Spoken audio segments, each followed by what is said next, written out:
ठीक, अब सेल्सियस और फारेनहाइट में क्या क्या डिफरेंस है?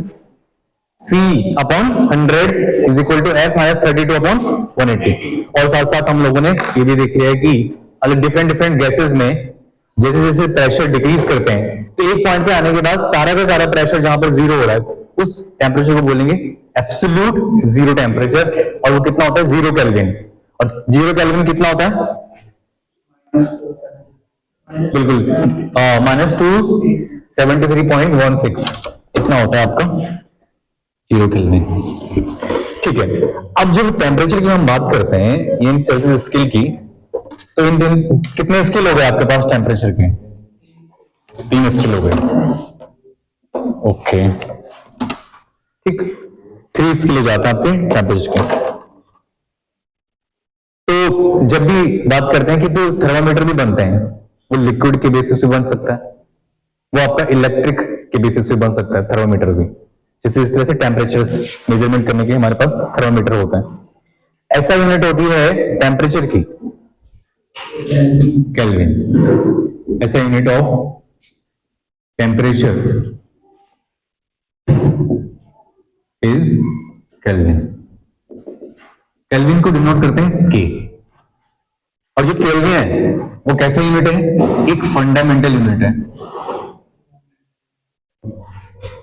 फंडामेंटल यूनिट इसलिए है क्योंकि ये भी लेंथ का यूनिट होता है मीटर, टाइम सेकंड, और साथ साथ एम्पियर करंट का यूनिट होता है। तो जितनी हमारी फंडामेंटल यूनिट है वो डिफरेंट तरह की क्या करती है? नेचर शो करती है और इंडिपेंडेंट होती है नेचर में। वैसे ही टेम्परेचर का ये यूनिट भी इंडिपेंडेंट है नेचर पे। ये मतलब मास के बदलने से कोई चेंज इसमें फर्क नहीं पड़ने वाला। समझ पा रहे हो? लेंथ के चेंज होने की वजह से टेम्परेचर में कोई फर्क नहीं पड़ने वाला। ये एक इंडिपेंडेंट क्वांटिटी है। समय के बदलने से भी कोई ऐसा फर्क नहीं पड़ने वाला। टेम्परेचर मतलब मैग्नीट्यूड बदलेगा लेकिन ऐसे नहीं बदलेगा कि केल्विन ही बदल जाएगा। समझ पा रहे हो? तो केल्विन एक कैसा यूनिट है? एक फंडामेंटल यूनिट है। ठीक, ये ध्यान रखना है। और जब हम बात करते हैं इस तरह के यूनिट की टेम्परेचर के लिए, दिस इज नोन एज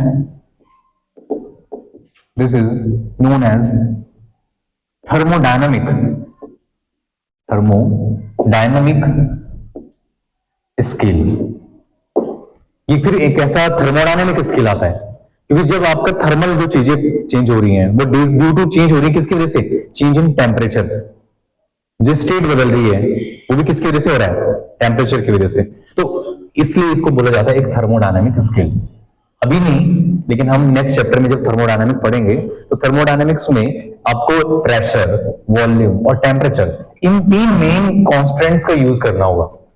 जैसे एक्स एक्सिस, वाई एक्सिस और जेड एक्सिस होती हैं कार्टेशियन सिस्टम में, वैसे अभी देखा तुम लोगों ने ग्राफ किसके बीच आया था? ग्राफ आया था प्रेशर और टेम्परेचर के बीच में। जहां आपका वाई एक्सिस है वो कौन था? प्रेशर। जहां एक्स एक्सिस है वहां कौन था? टेम्परेचर। तो आप समझे होंगे कि यहां पर ये 3 बहुत मेजर तरह के क्या होते हैं? कॉन्स्टेंट्स होते हैं। ठीक, अब जो हमारे थर्मोमीटर डिजाइन करे जाते हैं, तो थर्मोमीटर की जो डिजाइनिंग है, थर्मोमीटर वो इसी स्केल पे डिजाइन करे जाते हैं, केल्विन, फारेनहाइट और सेल्सियस के बीच। अगर वो कैसा है, ये 0 केल्विन टेम्परेचर है या फिर इतना तक है, और ये भी ये शो कर रहा है किसमें? ये टेम्परेचर ये है आपका 0 डिग्री सेल्सियस स्केल, यहां पर 0 डिग्री सेल्सियस।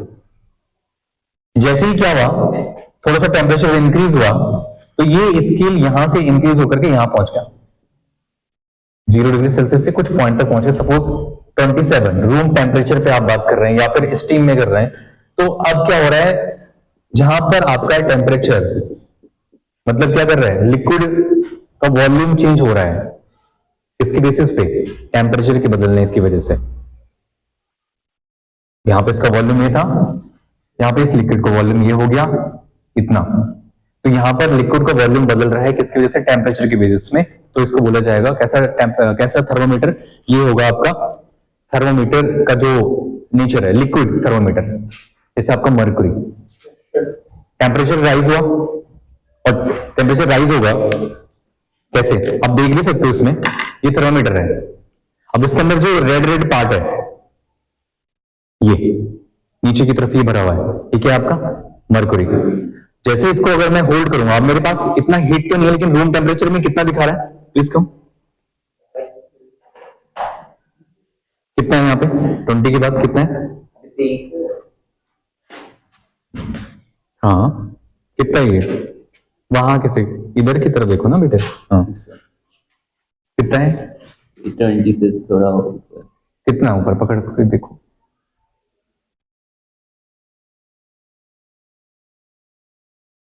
लिस्ट काउंट कितना बोला था? 1 डिवीजन कितना हो, 1 डिग्री सेल्सियस होगा, तो 21, 22, 23 कितना? 23 पे। अब 23 है, अब देखो जरा ध्यान से,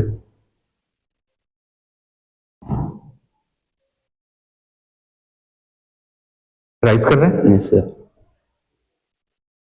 अभी ये 23 था, अभी देखो धीरे धीरे धीरे धीरे धीरे रेड वाला पार्ट अब कितना हो गया? 29।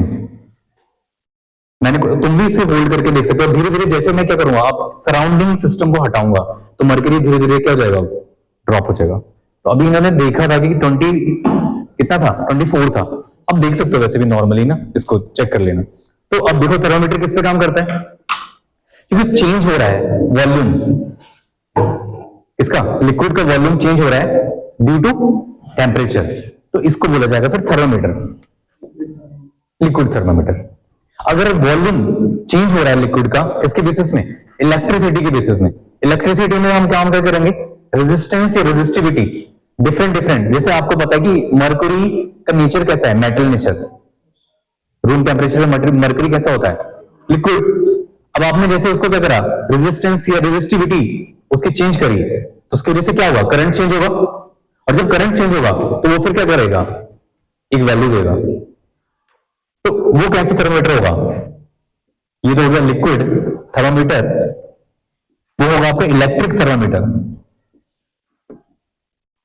इलेक्ट्रिक थर्मामीटर, या आप उसको डिजिटल बोलते हो आजकल। तो उसमें क्या है, उसमें चेंज ऑफ रेजिस्टेंस और रेजिस्टिविटी के चेंज होने की वजह से हो रहा है। और 12th में हम इसको पढ़ेंगे, इसको और ज्यादा डिटेल से पढ़ेंगे कि कैसे रेजिस्टेंस के चेंज होने की वजह से ये राइज करता है, या ये फिर थोड़ा सा कुछ लेवल पे चेंज होगा टेम्परेचर। तो थर्मामीटर में आप एक लाइन लिख सकते हो थर्मामीटर के लिए कि thermometer is based on, thermometer is based on a liquid, thermometer is based on liquid, the principle that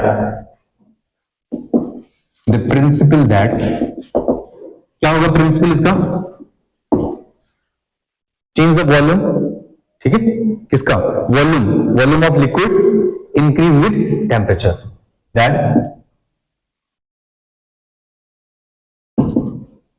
volume of liquid change with temperature।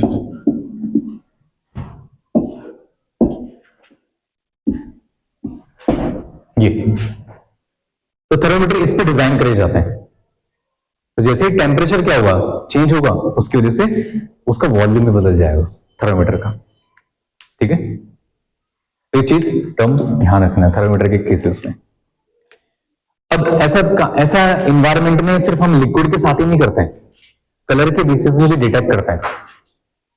अगर मैं मोमबत्ती को या बर्न करूं या किसी को, तो तुमने देखा होगा सबसे पहले उसका फ्लेम कैसा होता है। अगर सपोज उसका फ्लेम रेड है, तो रेड क्या होता है, पहला इनिशियली जब वो जलता है रेड, जैसे आपको गैस खत्म होने वाला है, सबसे लास्ट में जो फ्लेम आता है वो कैसा होता है, रेड। क्यों है रेड, मतलब कम टेम्परेचर, लेस टेम्परेचर। रेड के बाद कौन सा आएगा, येलो, वेरी नाइस। तो आपने कलर के बेसिस में क्या बताया कि कलर रेड था तो लेस टेम्परेचर है, येलो हुआ तो थोड़ा और इंक्रीज हुआ टेम्परेचर, मतलब इसमें एक था तो थोड़ा और इंक्रीज हो गया टेम्परेचर। और येलो के बाद कौन सा आएगा, ब्लू। अब आप इसको और चीज के समझो स्टार के बेसिस में, जो तारे होते हैं जो बहुत ही रेड है, इसका मतलब वहां पे टेम्परेचर कम है। जो येलोइश कलर के स्टार हैं तो वहां पर टेम्परेचर थोड़ा और ज्यादा इंक्रीज हुआ है। जो ब्लू कलर के स्टार हैं उनके टेम्परेचर और ज्यादा है। और सबसे ज्यादा लास्ट कौन होता है? व्हाइट। और ऐसा आप सन के साथ देखते हैं, जब सन बिल्कुल दोपहर का टाइम होता है तो कितना होता है? बहुत ही शार्प, मतलब बिल्कुल व्हाइट कलर का होता है। इसका मतलब आपने क्या कहा कि वहां पे उस टाइम टेम्परेचर कैसा होगा? बिल्कुल हाई पीक पे होगा। आप समझे? इन्वायरमेंट में हम लोग लिक्विड के बेसिस में ही नहीं, हम कलर के बेसिस में भी डिसाइड करते हैं कि टेम्परेचर के बदलने की वजह से हम कलर को डिटेक्ट कर लेते हैं। जिस स्टार पे रेड कलर है तो मतलब वो थोड़ा सा कम, उसका टेम्परेचर कम है। इसीलिए मार्स के बारे में बात करते हैं। मार्स का कलर कैसा है? रेडिश, ज्यादातर रेड कलर का है, इसलिए उसको रेड प्लेनेट भी बोलते हैं। लेकिन वहीं अगर हम बात करें सन का, अगर सन ज्यादा जब हमारे पास होता है, दोपहर का टाइम होता है, तो उस समय कैसा कलर होता है? व्हाइट, मतलब कि हाईली टेम्परेचर।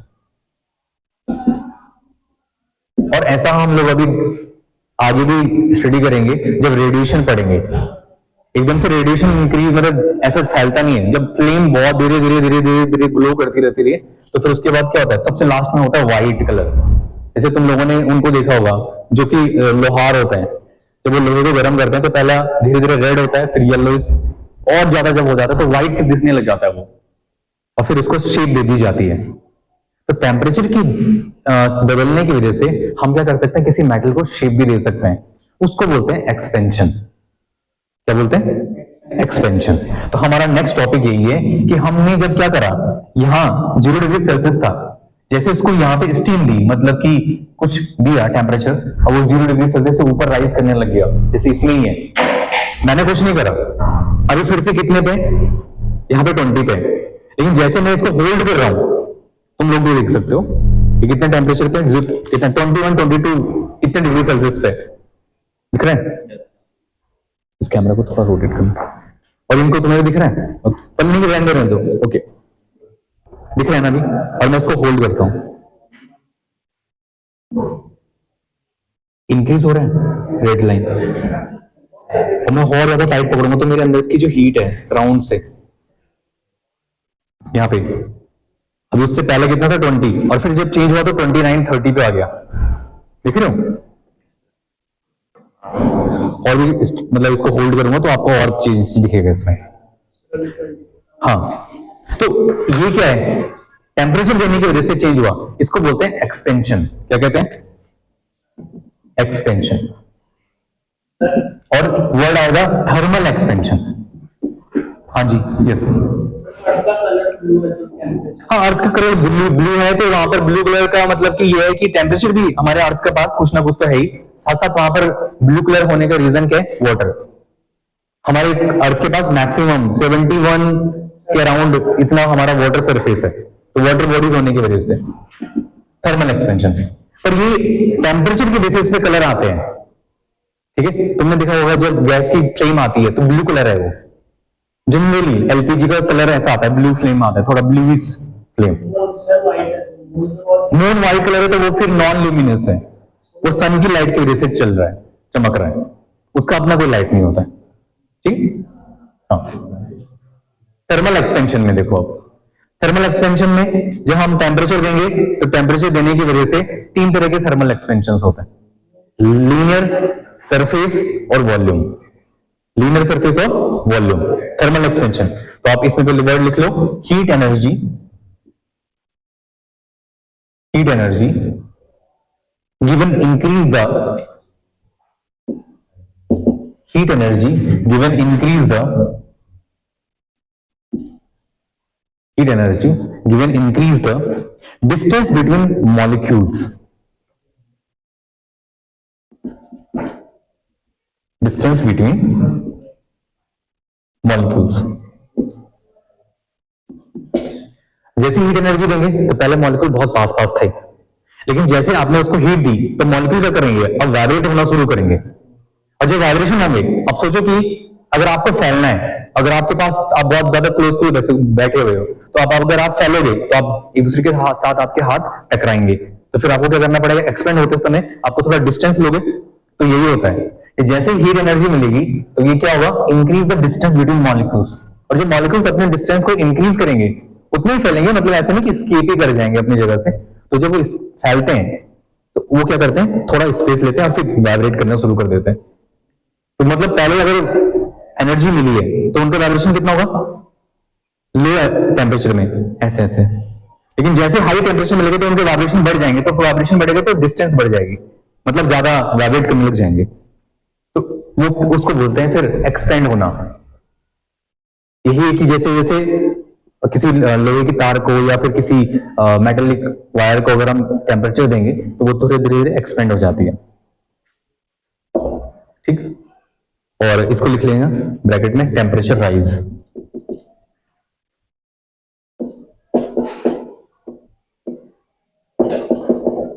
ये टेम्परेचर राइज की वजह से होता है। और तीन तरह के जो एक्सपेंशन है वो थ्री टाइप्स होते हैं। नंबर फर्स्ट लीनियर, कोई वायर है, वायर को टेम्परेचर दिया तो इसके लेंथ में इतना चेंज आ गया,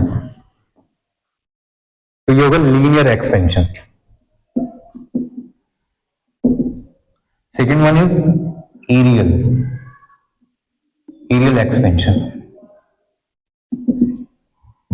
एरियल एक्सपेंशन अगर किसी के एरिया में चेंजेस आ जाए तो ये एरियल एक्सपेंशन है। And third one is volumetric.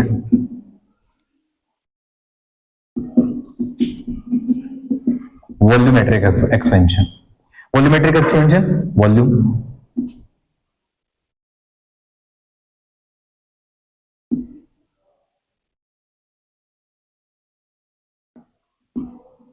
ये वॉल्यूमेट्रिक एक्सपेंशन, किसी के वॉल्यूम में चेंजेस आ जाएंगे। तो वॉल्यूम में जब चेंजेस आएंगे तो इसमें कितने डायमेंशंस में चेंज होगा, 3 डायमेंशन में, लेंथ में भी, हाइट में भी और ब्रेथ में भी या डेप्थ में भी। और इसमें सिर्फ कितने डायमेंशन में चेंज होगा, लेंथ और ब्रेथ में। और इसमें सिर्फ कितने चेंज होगा, लेंथ में। तो जब सिर्फ सिंगल एक डायमेंशन में चेंज हो रहा है तो उसको बोलेंगे लीनियर। अगर 2 डायमेंशन में चेंज हो रहा है, लेंथ ब्रेथ, तो क्या बोलेंगे, एरियल एक्सपेंशन। और अगर जिसके वॉल्यूम मतलब तीनों साइड में चेंजेस हो रहा है तो उसको बोलेंगे वॉल्यूमेट्रिक एक्सपेंशन। लेकिन इस वॉल्यूमेट्रिक एक्सपेंशन और लीनियर एक्सपेंशन और एरियल एक्सपेंशन को हम एक कॉफिशिएंट से समझते हैं। वो होता है इनका लीनियर या coefficient of linear expansion, coefficient of aerial expansion और कॉफिशिएंट ऑफ वॉल्यूमेट्रिक एक्सपेंशन। तो coefficient of expansions, coefficient of expansion, ये कोएफिशिएंट ऑफ एक्सपेंशन क्या होता है कि अल्फा से डिनोट करते हैं, जो लीनियर के लिए होगा। किसके लिए, लीनियर। अल्फा, और अल्फा बराबर होगा किसका, पहले उसकी लेंथ जो थी उसकी ओरिजिनल लेंथ को हम क्या मान लेते हैं, एल नॉट। और जो चेंज हुआ फिर लेंथ में, मतलब change in length, total length कितनी हो गई, एल टी। एल टी मतलब due to temperature, small T या कैपिटल टी आप लिख लो। तो L T minus L not, L not कौन है, इनिशियल, एल टी कौन है, final length, divide by original length multiplication by, आपने क्या करा, टेम्परेचर दिया ना, तो टेम्परेचर में भी चेंज होगा, that is called delta T. इसको बोला जाएगा अल्फा। अल्फा मतलब coefficient of linear expansion. Number पहला कोएफिशिएंट ऑफ लीनियर एक्सपेंशन, बहुत ही कमाल की चीज है कोएफिशिएंट ऑफ लीनियर एक्सपेंशन। अब आपके किसी भी लेंथ में जो चेंज होगा तो उसके लिए अल्फा फिक्स्ड होगा, ये अल्फा चेंज होगा। तो change in length divide by length, इसको क्या कह सकते हैं, एक तरह से स्ट्रेन। अब आपने जो कहां पढ़ा हुआ है, मैकेनिक्स में पढ़ा हुआ है, मैकेनिकल प्रॉपर्टीज पढ़ा हुआ है सॉलिड की, वो बदल रही है किसकी बेसिस पे, चेंज इन टेम्परेचर, है ना। एल टी माइनस एल क्या है, change in length divide by length, original length. अगर लेंथ के कहीं पर लेंथ के कॉन्फ़िगरेशन में बदलाव हो रहा है, किसके बेसिस में, टेम्परेचर के बेसिस में, तो उसको बोलेंगे कोएफिशिएंट ऑफ लीनियर एक्सपेंशन। यहां से एल टी जो फाइनल लेंथ है उसके लिए फॉर्मूला ड्राइव कर सकते हैं, क्या आएगा, L T is equal to L not 1 plus alpha delta T. अब देखना है ऐसे ही बनेगा कुछ फॉर्मूला। फाइनल लेंथ यहां पर वेयर एल टी क्या है, final length, L T is final length. L not कौन है, इनिशियल लेंथ,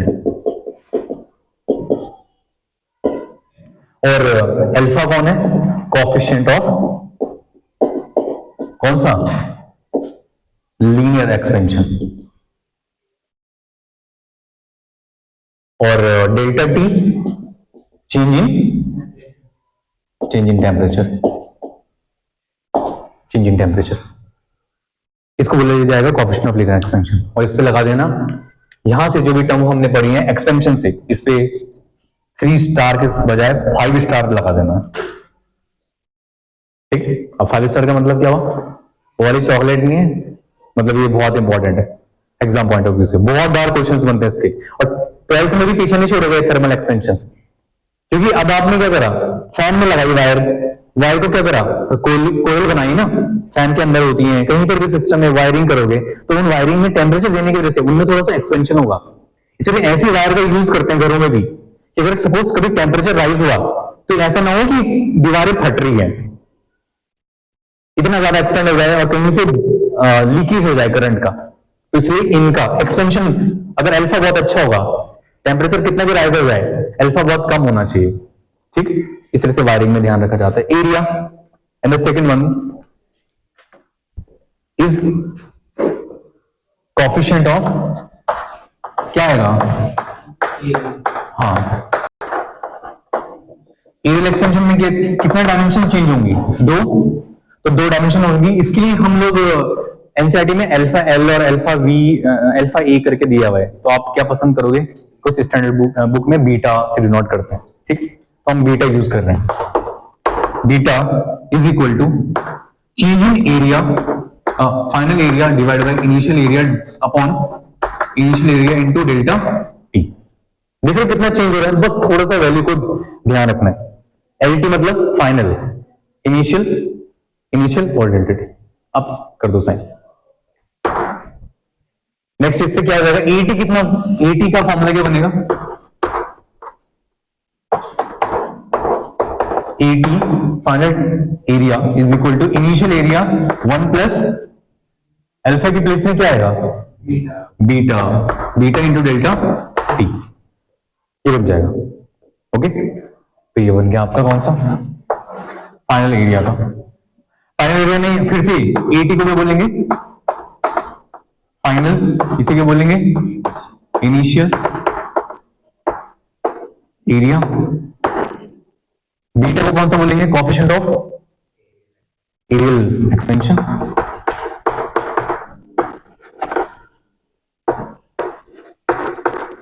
और delta T is change in temperature. Third one is volumetric,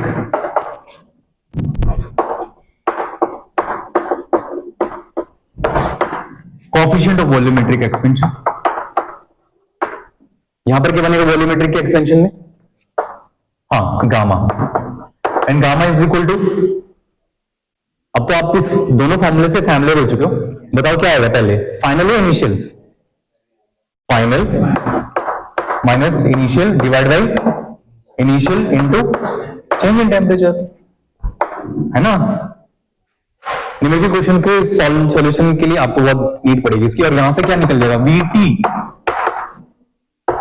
initial 1 plus gamma delta T,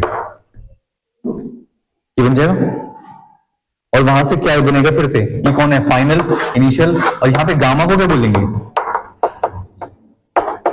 coefficient of volumetric expansion. अब इस alpha, beta और gamma में ना तीनों में एक रिलेशन है, is a relation between alpha, beta and gamma. इसके रिलेशन को हम कैसे कैलकुलेट करते हैं, कि मान लेते हैं कि एक एरिया में जो चेंज हो रहा है, 1 मीटर का लेंथ लिया, 1 मीटर लेंथ, तो 1 मीटर लेंथ क्या होगा?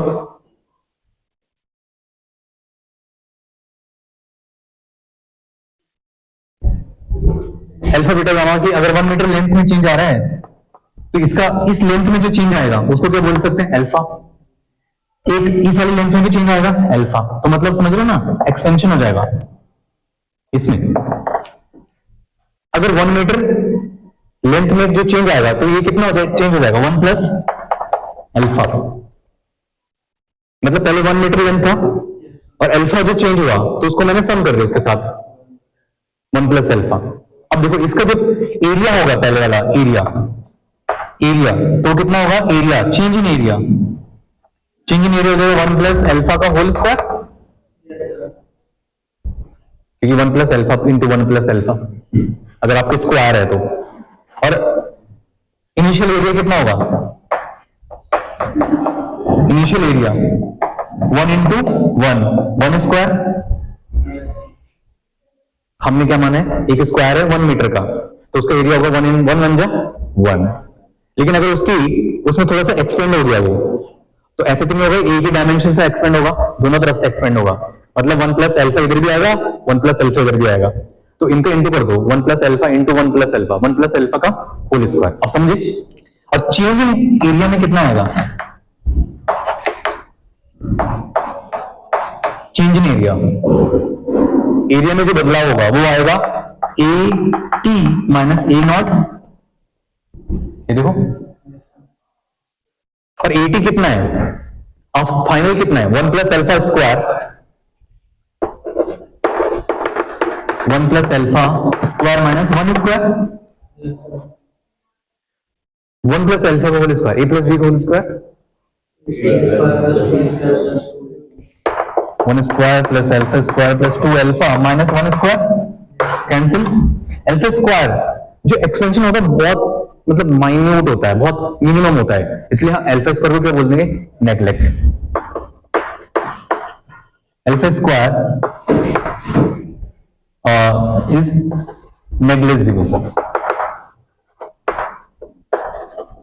जब अल्फा ही छोटा है तो अल्फा स्क्वायर और छोटा हो जाएगा 0.1, और 0.1 का स्क्वायर क्या होगा? 0.001, तो इसलिए और ज्यादा मिनिमाइज हो जाएगा, तो इसको हम हटा देंगे तो बचेगा सिर्फ क्या?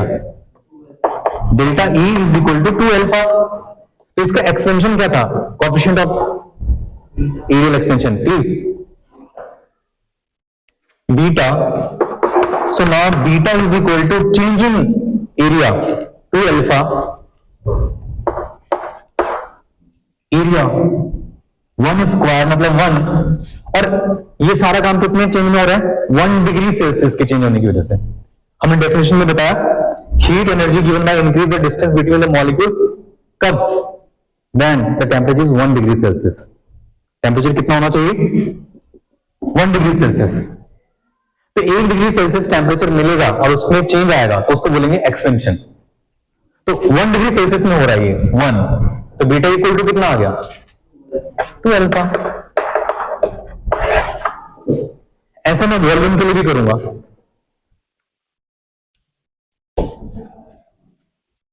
बताओ वॉल्यूम के लिए कैसे करेंगे? मेट्रिक एक्सपेंशन के लिए क्या हो जाएगा? अगर ये वॉल्यूम है 1 मीटर का, ये भी 1 मीटर, हर एक चीज 1 मीटर डिस्टेंस की है,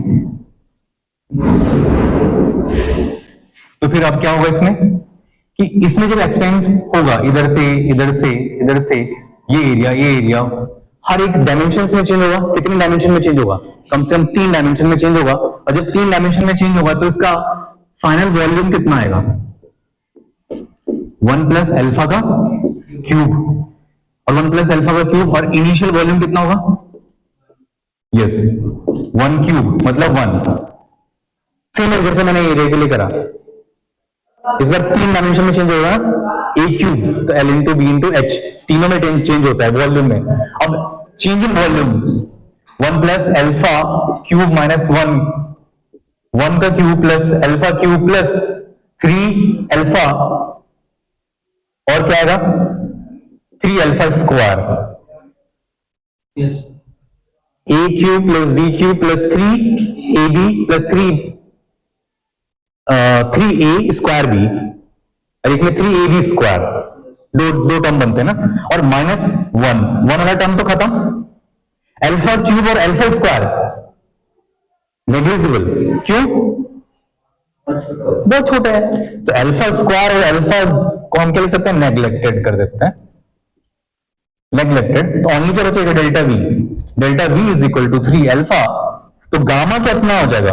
now gamma is expansion, gamma is vt minus v naught upon v naught delta t. This is okay, delta v upon v naught into delta t, और v delta v कितना है? 3α, v naught कितना होगा? 1/3, और ये भी 1, क्योंकि 1 degree Celsius के लिए हम लोग एक्सपेंशन देख रहे हैं। तो गामा बराबर कितना आ गया? 3α। इससे क्या हमें रिजल्ट्स मिलते हैं कि अल्फा, बीटा और गामा, जब अल्फा में होगा तो अल्फा, बीटा में होगा तो 2α, और गामा में होगा तो 3α। तो अल्फा, बीटा और gamma 1:2:3। This is the relation between alpha, beta और गामा। Any doubt? एक्सपेंशन में अल्फा, बीटा और गामा, अल्फा कौन सा एक्सपेंशन है? लीनियर एक्सपेंशन, और बीटा कौन सा है? रेडियल एक्सपेंशन, और गामा वॉल्यूमेट्रिक एक्सपेंशन, इसमें कोएफिशिएंट ऑफ वॉल्यूमेट्रिक एक्सपेंशन। ठीक, तो एक्सपेंशन तो अभी यहां पे रख लेते हैं। इसके बेसिस पे और भी, अगर दो रॉड को मिला देंगे और उनको कहीं एक जगह कनेक्ट कर दें, एक कॉपर की, एक एल्यूमिनियम है, और धीरे धीरे टेम्परेचर राइज करें, तो एक में कुछ एक्सपेंशन आएगा, एक में कुछ एक्सपेंशन आएगा। तो जब एक्सपेंशन आता है तो वो चेंज आता है टेम्परेचर की वजह से, और साथ साथ उनकी कंडक्टिविटी की वजह से। तो नेक्स्ट टर्म हमारा होगा कंडक्टिविटी। ठीक, तो ओके।